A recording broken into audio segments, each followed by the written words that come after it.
शिवाजी महाराज, क्रांतिबीर ज्योतिरावजी फुले, Rajarshi Shahu Maharaj, doctor Babasaheb Ambedkar यांच्या विचारांना माता जिजाऊ, माता सावित्री, माता रमाई यांच्या स्मृतीला अभिवादन करून या राष्ट्रवादी काँग्रेस शरद पवार पक्षाच्या 25व्या वर्धापन दिनानिमित्त आपण या ठिकाणी अत्यंत आनंदाने, उत्साहाने उपस्थित आहोत. वर्धापन दिन म्हटल्यानंतर आपल्याला कल्पना आहे की आपण आपल्या या पक्षाच्या वाटचालीचा विचार करतो.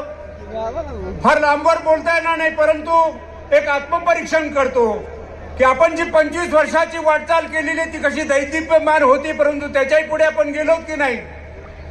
त्या मागच्या परिस्थितीचा विचार करत असताना आज आपण अशा एका टप्प्यावर आलो क्रांतिकारक की आज आपल्या या देशाच्या राजकारणामध्ये आपल्या देशाचे नेते आदरणीय शरदचंद्रजी पवार साहेबांनी या देशाच्या राजकारणाला एक दिशा दाखवलेली आहे. या देशाच्या लोकशाहीची जी आकृतीबंध संविधान होतं त्या संविधानाला आव्हान दिल्यानंतर पवार साहेबांनी जे राजकारण केलं या निवडणुकीच्या निमित्ताने आणि या देशाच्या त्या काळच्या पंतप्रधानांना सांगितलं की तुम्ही काही गमजा केल्या तरी देशात बाबासाहेब आंबेडकरांनी लिहिलेल्या या राज्यघटनेला तुम्ही हात लावू शकत नाही. ते बोलत होते की आम्हाला 400 द्या, 400 आल्यावर आम्ही राज्यघटना बनवू.